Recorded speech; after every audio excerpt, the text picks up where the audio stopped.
Welcome. In this video, let's talk about the example 5.1, that is chapter 5, cache mapping. In this example, introduce some basic concepts.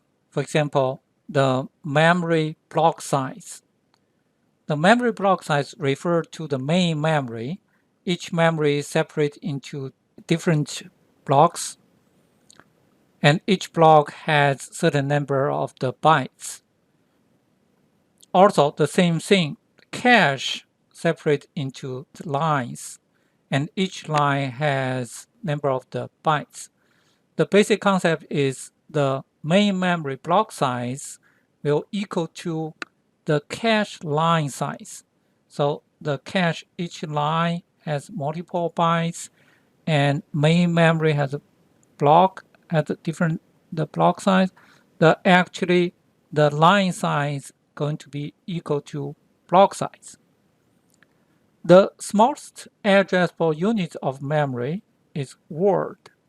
Byte addressable memory refers to the 1 byte and also equal to 1 word. So the cache line size going to has multiple bytes.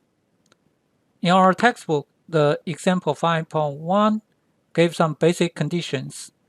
The cache size is 64 kilobytes. The block size refers to the main memory block size is 4 bytes. In our textbook, the example 5.1 gave some basic conditions. The cache size is 64 kilobytes. The block size is 4 bytes. The block size is referred to the main memory block size is 4 bytes.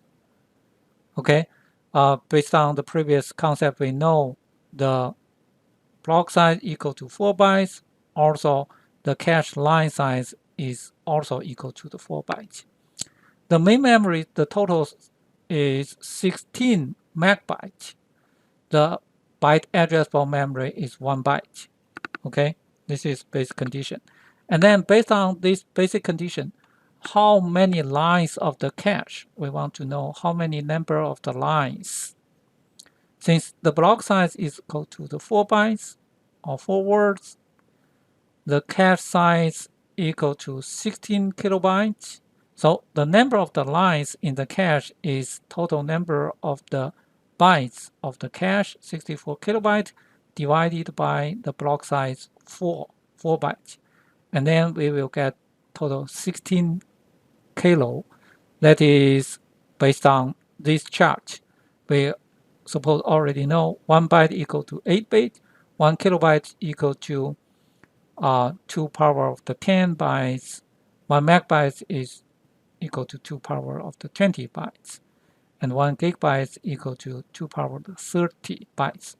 Okay, here is a kilo, and then we know it is 2 powers the 10, 16 is 2 power the 4, and then equal to 2 power the 14. So the 4 plus 10 equal to 14. This is total number of the lines. If we mark the line number, it's going to be from 0, from 0 line, and then the total number of the lines is 2 power the 14. This is the number. That is the last line is this one. So each line has 4 bytes, and then this is the total number of the line of the cache. Okay, and then the same thing, if the memory equal to 16 megabytes and the block size is 4 bytes, the number of the blocks in the memory is 16 megabytes divided by 4 is 4 million. So the number of the blocks is going to be 0 to, since it's a 4, is 2 power of the 2 is a 4, and the multiple mag is 2 power of the 20. So that is 2 plus 20 is going to 2 power of 22. The 2 power of 22 is going to be this around 4 million. This is the last of the block. So the block number 0, 1, 2, 3, 4, and then this is the number of the block. This is the main memory. Each block has 4 bytes. Okay, That is the way how to calculate the cache lines, and in the main memory, how to calculate number of the blocks. Okay, I'm stopped at here. Thank you very much. See you next time.